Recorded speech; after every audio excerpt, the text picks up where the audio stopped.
Welcome to Honeybee, real stories of love, lies, and betrayal, where every truth stings. Let's begin. Victor always believed he was living the kind of life many people dreamed of.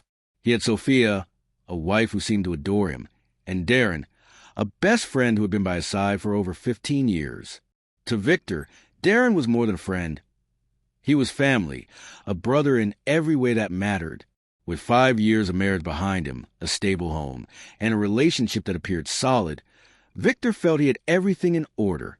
On the outside, their lives looked calm, steady, and secure. But small fractures he had ignored were about to widen into breaks that would tear everything apart. It all began on what should have been an ordinary Saturday evening, one that seemed uneventful at first, until it shifted the entire course of Victor's life. He had been scheduled for a work trip that would keep him away for the whole week, but only one day in, he found himself unwell and drained. The exhaustion pressing down on him felt unbearable, so he decided to return home earlier than planned. All he wanted was the comfort of his own bed, his wife's presence, and the quiet reassurance of home. As he walked through the familiar doorway, the cozy warmth of the house wrapped around him. He hoped the evening would bring some relief.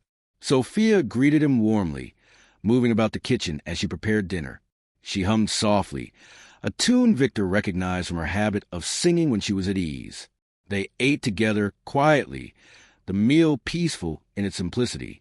Victor, though fatigued, found himself appreciating those little moments, the clinking of cutlery, Sophia's soft smile, the way the house felt alive with her presence. When the dishes were finished, Sophia went upstairs to shower while Victor lingered, wiping down the dining table. His head still throbbed with a dull ache, but he welcomed the distraction of keeping his hands busy.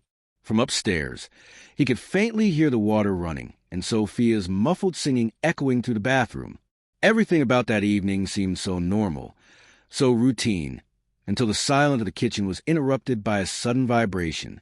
The buzzing came from the corner of the table, where Sophia had left her phone. At first, Victor thought nothing of it. Phones buzzed all the time, and Sophia often received messages from friends, co-workers, or family. Normally, he wouldn't have cared. Trust had always been the cornerstone of their marriage, and he had never once felt the urge to invade her privacy. But this time, his eyes happened to catch a glimpse of the screen as it lit up. He hadn't meant to look. He truly hadn't. Yet the preview of the message glared at him in stark, undeniable letters. The sender's name froze his blood cold. Darren. And beneath it, the words that shattered the world he thought he knew. Can't stop thinking about last time. When can we meet again? For a moment, Victor stood completely still, as if the ground had been pulled from beneath his feet.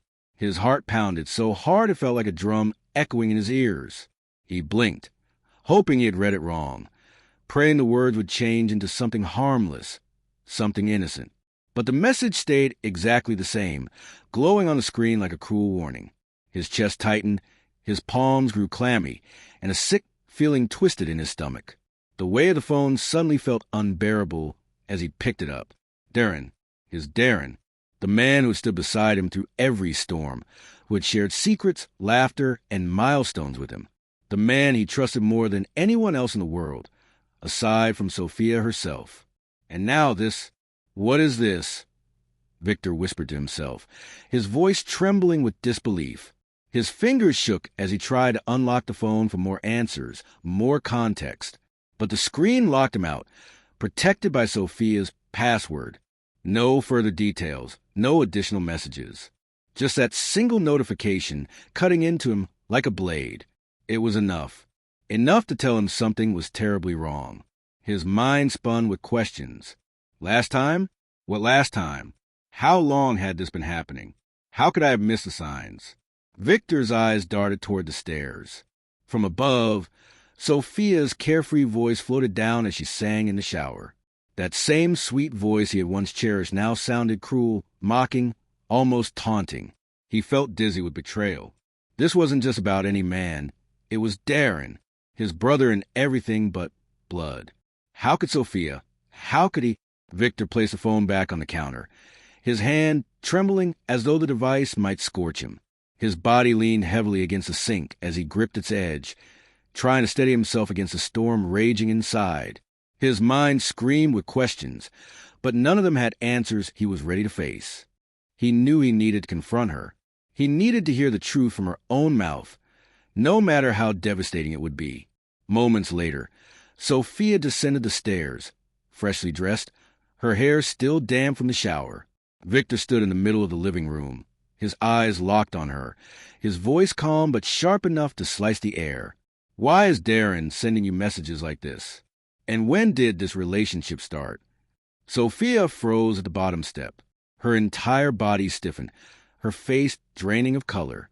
The warmth she had worn earlier was gone in an instant, replaced with sheer panic. Her lips parted, but no words came out at first. Finally, her voice broke the silence, fragile and unsteady. "Victor, it's not what you think." Her eyes flickered nervously toward the phone still lying on the counter, then back to him. Victor's jaw clenched. His anger surged, barely contained beneath his measured tone. "Then explain it to me," he demanded, his voice rising. "Explain why my best friend is telling my wife he can't stop thinking about last time. Explain how long you've been sneaking around behind my back." Sophia's hands shook as they clutched the railing of the staircase, as though it could hold her together.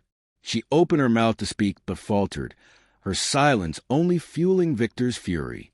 "I said explain it," he snapped, stepping closer, his glare piercing. Her shoulders slumped under the weight of his words. She looked smaller somehow, diminished. Finally, her voice emerged in a weak, almost inaudible whisper. "It's not like that." Victor's laugh came out bitter, hollow. "Not like that? A mistake? That's what you're going to say? You don't accidentally exchange messages like that." "Sophia, how long?" Tears welled in her eyes, glistening under the dim light of the room. She inhaled shakily before the words slipped out. "About a month." The air was knocked out of Victor, as though he had been punched in the chest. A month. 30 days of lies. 30 days of betrayal. 30 days where everything he thought he knew about his marriage was false. His voice hardened, cutting through her tears. "Have you been with him?" Sophia hesitated, her hands covering her face. The silence that followed screamed louder than any answer could. Finally, her voice, muffled and broken, confessed, "It happened twice." Victor felt his world collapse. His wife, the woman he vowed to trust with everything, had betrayed him, and not with a stranger, not with some nameless face, but with Darren, his closest friend, his brother. "I was drunk both times," she added quickly, desperation dripping from her words. Tears streamed freely down her cheeks. "I wasn't thinking clearly. I swear I'm so sorry." "Drunk," Victor repeated coldly, the word tasting like poison. His disbelief sharpened his voice. "That's your excuse? You were drunk twice? Do you really expect me to believe being drunk justifies this?" He shook his head, pacing the room as his anger collided with heartbreak. His voice grew sharper with every word. "You don't accidentally betray your husband twice." "Twice, Sophia." What was going through your head? "I wasn't thinking," she sobbed, her voice cracking. "Victor, I wasn't thinking at all." Clearly, he cut in icily. Because anyone who valued their marriage, their vows, their partner wouldn't make this kind of mistake once, let alone twice. "What do you even mean you weren't thinking? Were you drunk every single day this month? Or was this just convenient for you?" Sophia broke down, sobbing uncontrollably. Her words dissolved into incoherent pleas. But Victor wasn't listening anymore. His mind was already drowning in the enormity of the betrayal. The life he had built, the trust, the love, the dreams, all of it had been shattered. That night, sleep was impossible. Victor lay awake in the dark, staring at the ceiling, his thoughts an endless storm. He replayed every memory of their marriage, searching desperately for clues he must have missed. How could he have been so blind? He remembered the late-night work calls Sophia often took. He had trusted her, brushing off his occasional doubts with the excuse that she was dedicated to her career. But now those hushed voices and private conversations seemed sinister. And Darren. How many times had Darren been in their home when Victor wasn't there? How many afternoons had they spent together while Victor worked, oblivious to the truth? He recalled one afternoon when he'd come home early and found Darren on the couch with Sophia, both laughing as though they shared a private joke. At the time, Victor had teased, "You're here again?" Never once did suspicion cross his mind. Now, the memory burned like acid. Every red flag he had once dismissed came rushing back, glaring and undeniable. And with every realization, his anger deepened, not just at Sophia and Darren, but at himself, for not seeing it sooner, for trusting too much, for allowing himself to be blindsided. Morning arrived, but Victor felt no relief. His body was restless, his eyes hollow from a sleepless night, and his mind was still locked in an endless loop of memories, doubts, and questions. The betrayal was no longer just a thought. It had become a crushing weight pressing down on his chest, refusing to let him breathe freely. Sophia moved quietly around the house, her eyes swollen from crying, but Victor could hardly look at her. Every glance reminded him of Darren's message, of her admission, of the way she had said twice, as though it were something small. Nothing about this was small. Nothing about this could be excused. When Sophia tried to approach him, her voice cracked, fragile. "Victor, please. I made a mistake. I know I hurt you, but I love you. It didn't mean anything." Victor turned to face her, his voice cold and flat. "You don't accidentally betray your husband. And not with him. Not with Darren." Sophia reached for him, but he stepped back. The gap between them felt like a canyon now, wide and impossible to cross. That day, Victor made a decision. He needed answers, not from Sophia this time, but from Darren himself. He picked up his phone and dialed a number he knew by heart. It rang only once before Darren answered, his tone uneasy, almost cautious. "Vic, hey."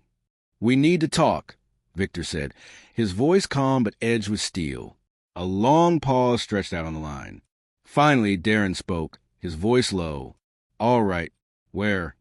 They agreed to meet at a coffee shop they had frequented countless times before, a place that had once been filled with laughter, stories, and friendship. But when Victor walked in and saw Darren already seated, the weight of betrayal soured every memory attached to that place. Darren looked up, his eyes clouded with guilt, his shoulders slumped as though he had aged years overnight. For the first time, Victor saw not his best friend, but a stranger. Victor didn't bother with greetings. He leaned forward, his voice cutting straight to the bone. "How could you?" Darren lowered his gaze, staring at the untouched cup of coffee in front of him. His voice came out faint, almost ashamed. "I messed up, Vic. I swear it wasn't supposed to happen. It didn't mean anything." Victor laughed bitterly, shaking his head. "Didn't mean anything? You betrayed me twice." "Twice, Darren. Don't call it a mistake. A mistake happens once. What you did was a choice." His fist tightened against the table. His voice rose, drawing the attention of nearby customers. "You destroyed everything. My marriage. Our friendship. Do you even realize what you've done?" For the first time, Darren met his eyes.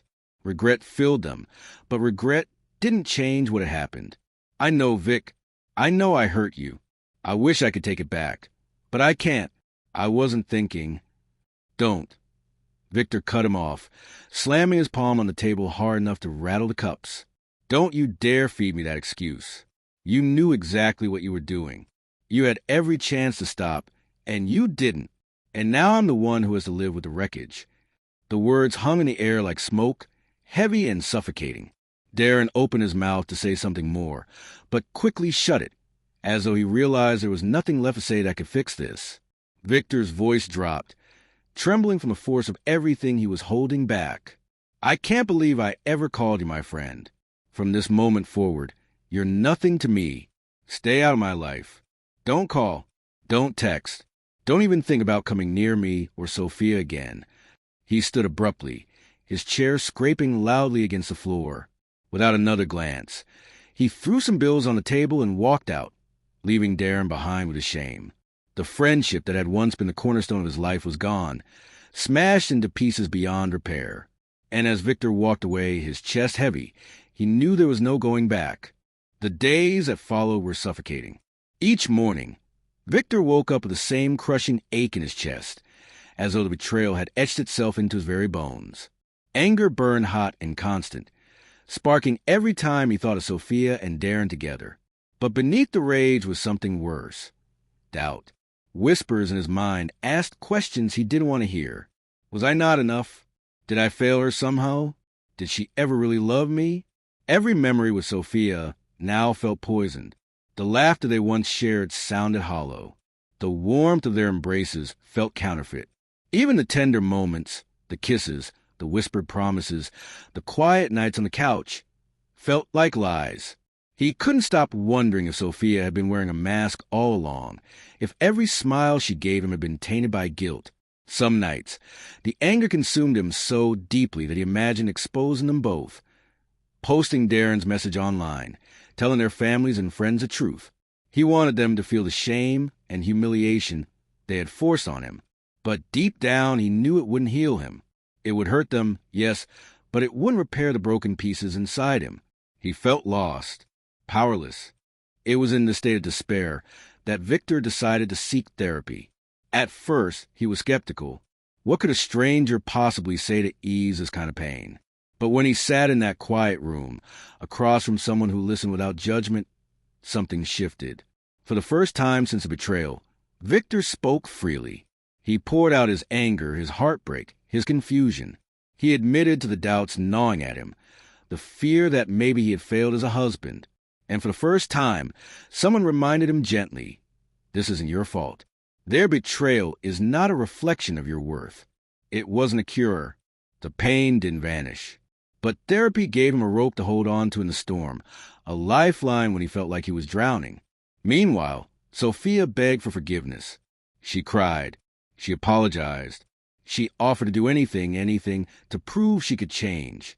One evening, she handed Victor a letter. Her hands shook as she gave it to him, her eyes red and swollen. In it, she had written, "I know I've shattered your trust. I don't deserve your forgiveness. But I want you to know how deeply sorry I am. I'm in therapy now. Try and understand why I made choices so terrible and reckless. I don't expect you to forgive me quickly or maybe ever, but I promise I'll do whatever it takes to make things right, if you'll let me." Victor read the letter again and again. Part of him wanted to believe her, wanted to cling to the hope that their marriage could somehow be salvaged. But another part, the part still raw and bleeding, wasn't sure it was possible. Eventually, Victor knew he needed space. Staying under the same roof, surrounded by the ghosts of betrayal, was suffocating. He told Sophia he was moving out. Temporarily, he explained, to gain clarity. He found a small apartment and settled into it. Though settled was far from the truth. The rooms felt empty, the silence oppressive. Yet, there was something freeing about the distance. For the first time, he had room to breathe, to think, to heal. Therapy became a routine, a structure he could rely on. Slowly, he began to rebuild his self-worth. Piece by piece, he reminded himself that Sophia's choices were hers alone. They didn't define him. Months passed. The pain dulled, though it never fully disappeared. The scars were still there, etched deep, but with time, clarity came. One evening, Victor returned to the house he once called home. Sophia sat at the kitchen table, waiting for him. Her eyes searched his face, desperate for some sign of hope. "I can't trust you again," Victor said gently, though his voice wavered with emotion. "I love you, but trust is the foundation of any relationship, and ours is broken. No matter how much I want to, I can't rebuild it." Tears streamed down Sophia's cheeks, but she didn't argue. She knew he was right. That night marked the end of their marriage. There were no explosive fights, no dramatic scenes, just quiet, heavy sorrow. A love that had once felt unshakable was now nothing more than ashes. The road ahead was uncertain, but Victor knew he couldn't look back anymore. Darren was no longer his brother. Sophia no longer his partner. What he had thought was solid ground had crumbled beneath him, but in its place was something else. Freedom. Freedom to heal. Freedom to rebuild. Freedom to step into a future where his worth wasn't defined by betrayal. It would take time, long, painful time, but Victor knew he would survive. And one day, when the ache dulled enough, he would look back not at the betrayal that broke him, but at the strength he found to rise from it.